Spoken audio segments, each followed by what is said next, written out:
हाँ, तो हमारे प्रोनाउन चैप्टर चल रहा है ना। हु और हुम रिलेटिव प्रोनाउन का प्रयोग हम कैसे करते हैं, देखो इसके ऊपर प्रश्न आते हैं परीक्षा में, ये बहुत ही इंपॉर्टेंट है। इसके ऊपर प्रश्न एग्जाम में आते हैं, या तो हु की जगह हुम आ जाएगा या हुम की जगह हु करके दे देगा। लेकिन इस सेंटेंस को समझने से ही पता चलेगा कि कहाँ पे हुम आएगा, कहाँ पे हु आएगा। आते हैं कभी कभी इसके ऊपर प्रश्न। द डॉक्टर, डॉक्टर क्या है, डॉक्टर के आगे द नाउन, द लगते ही क्या होगा, ये प्रॉपर नाउन हो गया। The doctor who came here, doctor या चिकित्सक जो यहां आया, इसका मतलब क्या हुआ, जो चिकित्सक जो यहां आया। हियर वाज राम्स ब्रदर, वो राम का भाई था।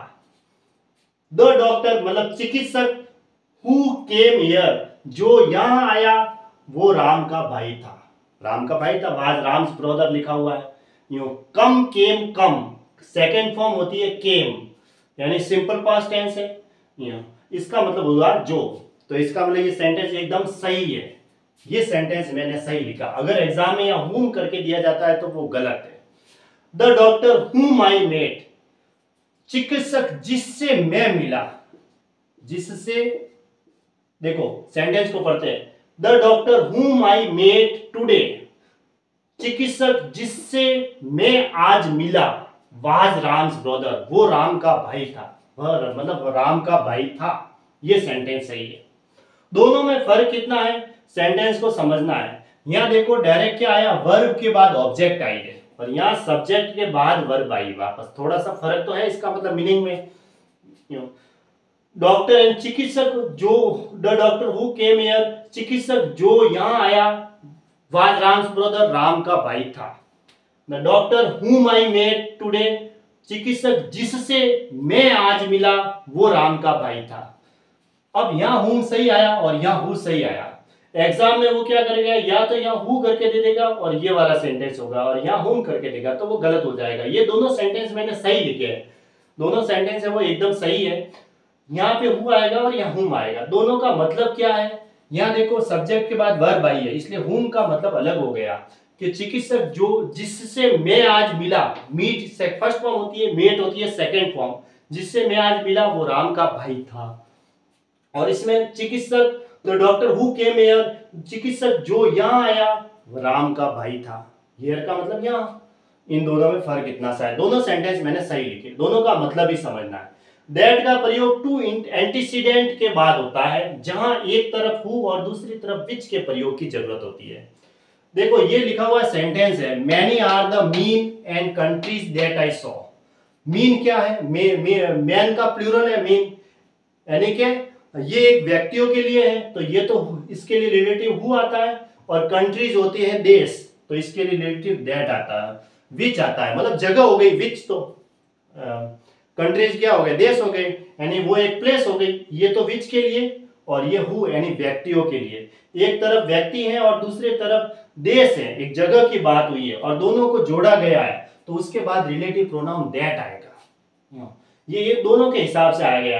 अब मैन के अनुसार लगाया है कि कंट्रीज के हिसाब से लगाया है। मैन तो व्यक्ति होते हैं, मानव जाति, और कंट्रीज होते हैं देश, जो कि जगह के लिए होता है, प्लेस के लिए। अब इसके लिए रिलेटिव प्रोनाउन क्या लगा है, दोनों को इसने कंबाइन करके दे दिया, एंड करके जोड़ दिया। तो एक तरफ मानव जाति है, दूसरी तरफ जगह है, तो उसके लिए रिलेटिव प्रोनाउन दैट लगाना है, न कि हु लगाना है या हुम लगाना है। क्योंकि एक तरफ फर्स्ट में तो ये एंटीसीडेंट, एंटीसीडेंट का मतलब होता है पहले। पहले क्या नाउन है, इस रिलेटिव प्रोनाउन के बाद पहले क्या, कौन कौन से नाउन है, एंटीसीडेंट होते हैं। एंटीसीडेंट का मतलब पूर्ववर्त यानी पहले। एक तरफ तो व्यक्ति है, मानव जाति, दूसरी तरफ दे रखा है जगह, तो इसके लिए इन दोनों को कंबाइन करके दे दिया एंड से जोड़ के। तो ऐसी स्थिति में आर्टिकल हमेशा दैट लगाना है। देखो ये इंपॉर्टेंट है, इसके ऊपर काफी प्रश्न आते हैं, हर साल एग्जाम में आता है। दोज के बाद हु रिलेटिव प्रोनाउन आता है, दोज एंटीसीडेंट नाउन। जब दोज एंटीसीडेंट नाउन हो, हु के पहले अगर दोज आएगा, मतलब दोज के बाद अगर आपको रिलेटिव प्रोनाउन लगाना है तो हु ही लगाना है। कैसे, I like those who behave politely. यहां देखो दोज आया और यहां हु आया, ये सेंटेंस एकदम सही है, ये भी सही था। मैं उनको पसंद करता हूं जो पोलाइटली व्यवहार करते हैं, यानी शिष्टाचार का व्यवहार करते हैं। बिहेव वर्ब है और पोलाइटली एडवर्ब हो गई, क्योंकि वर्ब के बाद ये एडवर्ब है। इसमें एल वाई लगा हुआ है तो ये एक एडवर्ब हो गई।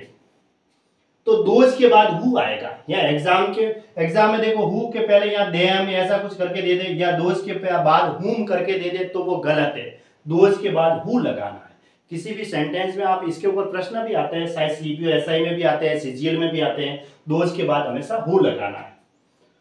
और दूसरा सेंटेंस है God helps those who help themselves, यानी भगवान उनकी मदद करते हैं जो दूसरों की मदद करते हैं। जो दूसरों की मदद करता है या जो दूसरों की मदद करते हैं उनकी भगवान हमेशा मदद करते हैं। भगवान है वो मदद करते हैं। ये एक यूनिवर्सल ट्रूथ भी है और सिंपल प्रेजेंट टेंस में आएगा क्योंकि हेल्प के साथ एस है, सिंगुलर वर्ब है, तो ये सिंपल प्रेजेंट टेंस है और यूनिवर्सल ट्रूथ है, यानी सार्वभौमिक सत्य है, यानी सच है।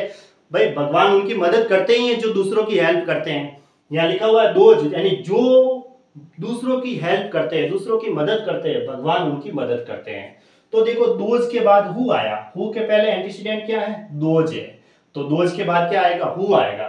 लेकिन एक कंडीशन ऐसी है, इट बी दे की बनावट के रूप में हो तो दे के बाद हु रिलेटिव प्रोनाउन आता है। देखो यहाँ तो दोज के बाद हु आया, दोज के बाद हु आया, लेकिन यहाँ क्या है कि दे के बाद हु लगा हुआ है। बस थोड़ा सा फर्क है कि इसमें इट ही जाएगा, इट बी दे ये बनावट हुई तो हु लगाना है। इट बी दे, बी होती है वर्ब की फर्स्ट फॉर्म, बी है, इज एम आर है, ये सारी वर्ब की फर्स्ट फॉर्म होती है। बी इज एम आर ये होती है वर्ब की फर्स्ट फॉर्म, वाज वर्ब होती है वर्ब की सेकंड फॉर्म और बीन होती है वर्ब की थर्ड फॉर्म। तो इट बी तो लगा हुआ है, इट इज, बी की वर्ब फर्स्ट फॉर्म इज, ये दोनों सेम ही है, ये मतलब सिंगुलर वर्ब हो गई। इट के बाद ये इट से सेंटेंस स्टार्ट होता है और ये हेल्प सिंगुलर वर्ब आई और उसके बाद दे आया तो ही हु लगाना है, नहीं तो दोज के बाद या हु के पहले दोज ही आएगा। लेकिन इट इज दे सेंटेंस के रूप में होता है या इट बी दे सेंटेंस के रूप में होता है, इट से कोई वाक्य स्टार्ट है और यहाँ सिंगुलर वर्ब है और यहाँ दे है तो हु लगाना है। मोस्टली ज्यादातर इस पे तो नहीं, इसके ऊपर प्रश्न आते हैं, यो इट बी से कोई स्टार्ट वाक्य नहीं हो रहा है, ये दोनों इट बी से स्टार्ट नहीं हो रहे हैं, तो यहाँ दोज के बाद हु ही आएगा या हु के पहले दोज आएगा। ये दोनों इंपॉर्टेंट प्रश्न हैं और इसके ऊपर भी प्रश्न आते हैं, ठीक है।